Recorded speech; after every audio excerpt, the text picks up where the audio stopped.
So I saw these on Aliexpress and I had to get one.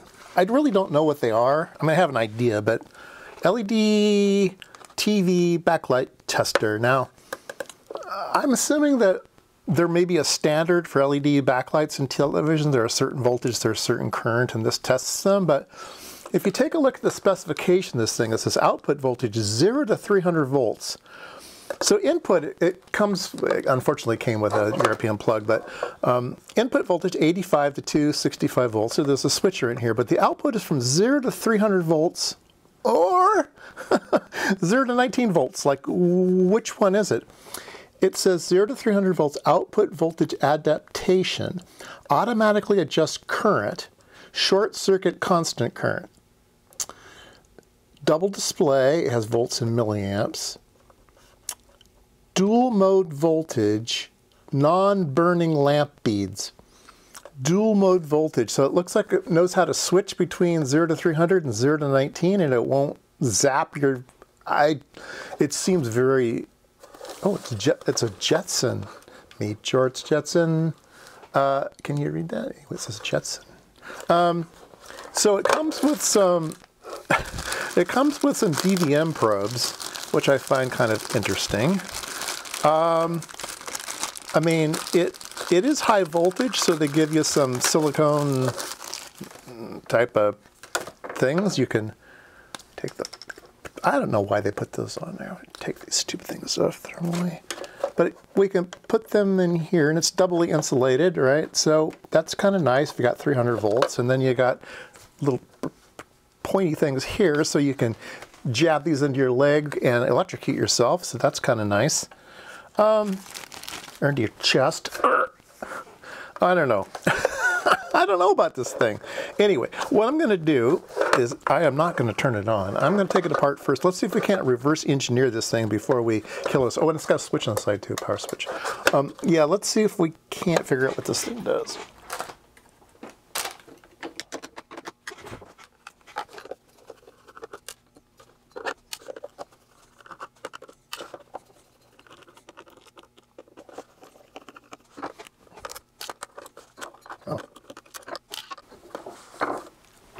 All right, let's see what's inside. Oh, there's more in here than I thought there was going to be. I had an idea what it was going to look like inside, and it is not that. All right. Well, we do have a switcher, and it's all custom, so it's not like they just stole stuff and stuck it in a box, which is what I had anticipated them doing. They do have some cutouts here for the high voltage section, so...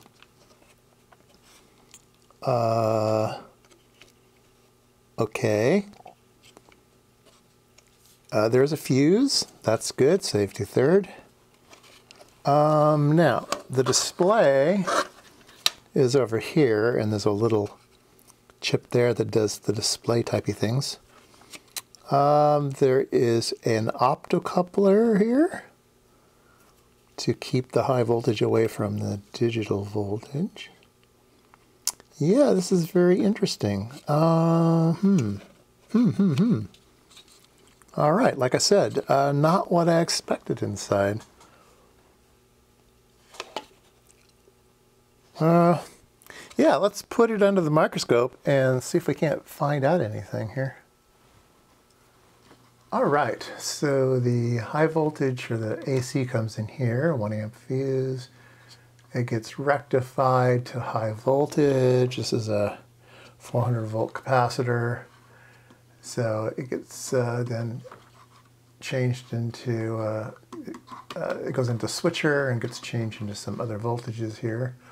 So if we can't read some of these things, BP9022A, it must be some type of pulse modulation regulator, Schottky diode, and we have a optocoupler here that feeds back, so this is our feedback loop for constant voltage out. And then it gets rectified over here, and yeah, so onto that cap there most likely. Then the output is down this way. I assume that's, oh, it's a 1N60 FET. Oh, that's a diode? One. Should be a 2N, right? 1N? Anyway, I think that's a FET. Let's see what else we got going on here. Looks like there might be some monitoring circuit over here for maybe constant current, or is that thing there? All right, we have here a DU8613, which is a step-down constant current converter. So that's interesting. So we have a constant current converter. And so this thing does regulate up to high voltage and then has a constant current thing. It has another 817 optocoupler. And that might also talk to this circuit over here. It might be like this shuts it down for constant voltage and this shuts it down for constant current. So it can be all one thing. We have something over there. I can bend it over a little bit so I can read them. And it is a transistor MJE 13003. Okay. Probably some kind of NPN or PNP or something like that. MJEs are quite common. And then we have our little, oops, our switch fell off. 3.3 volt linear regulator and our chip that does the display. It's basically a voltmeter on a chip. So it handles this type of thing here. Yeah. That is really interesting. So the question is, what exactly is the current output and what exactly is this dual mode, 0 to 19 volts and 0 to 300 volts? I wonder what's going on there. Maybe that's what this does. It says,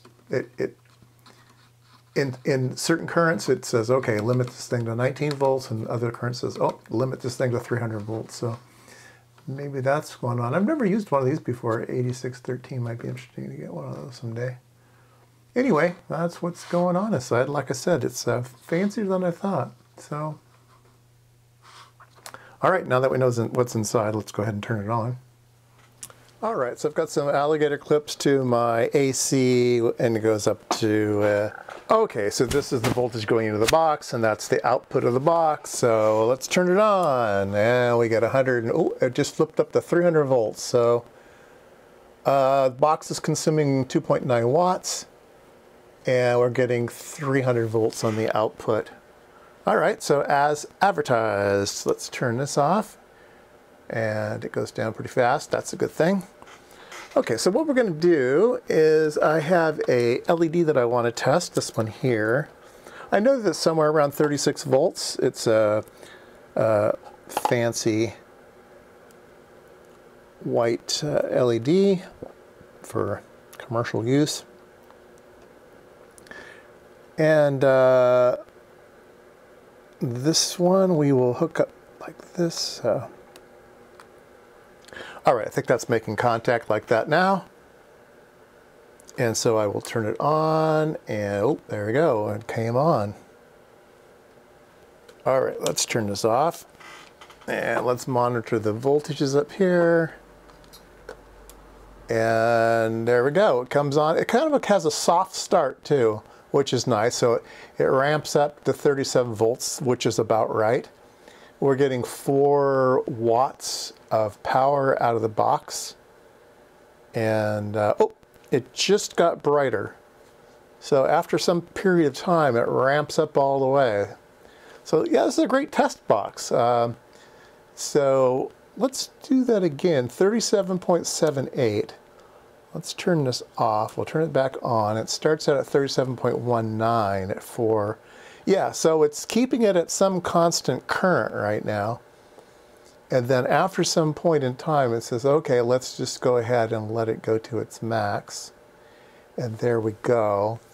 I'm not sure what max current is, though. We'll have to measure that. So it goes up to this 37.77 at about 6 watts of power. And our LED is very, very bright. Yeah, so far I like it. Oh, let's turn it over, because then we'll be able to read the numbers right on the front of the package here. There we go. 38.2, 20 milliamps. Okay. And I'm measuring 37.17, so it's not quite calibrated for voltage. 20, oh, there we go, and just went up to 50 milliamps. So it tests at 20 milliamps, and it pops up to 50 milliamps. This particular LED is good for 1 amp. So the box here is not giving it its 1 amp. It says 39.2, and I'm actually measuring 37.7. Yeah, so the calibration of this thing is pretty poor. But I do like it for a quick check of what voltage I need to be running things at. Yeah, it's pretty nice. 50 milliamps. Oh, you can't really see that, can you? Let me flip that upside down, let it shine a little bit over there. All right, let's turn it on. I think you can see the numbers now better. There we go. 20 milliamps. And then it'll ramp up to 50 at some point in time. There we go, 50 milliamps. Yeah, it's a good, I guess it's a good tester. I don't think it'll go above 50 milliamps, but could let it wait longer, but I don't think it will. I think those are the two settings. I do like the box though. It was really cheap. Bought it on Black Friday, I think, too, so got it to a super cheap price. All right, there you go. If you want one of these things, you know what it does now. LED TV backlight tester. All right, now I'm going to try it with this LED, which is a 12-volt LED. So we'll turn it on. And it ramped up 20 milliamps, 9.3 volts. And then after a while, it should go to 50, I imagine. And there we go. Can you see that? Yeah. So 10.4 volts at 50 milliamps. Yeah, it's a good test.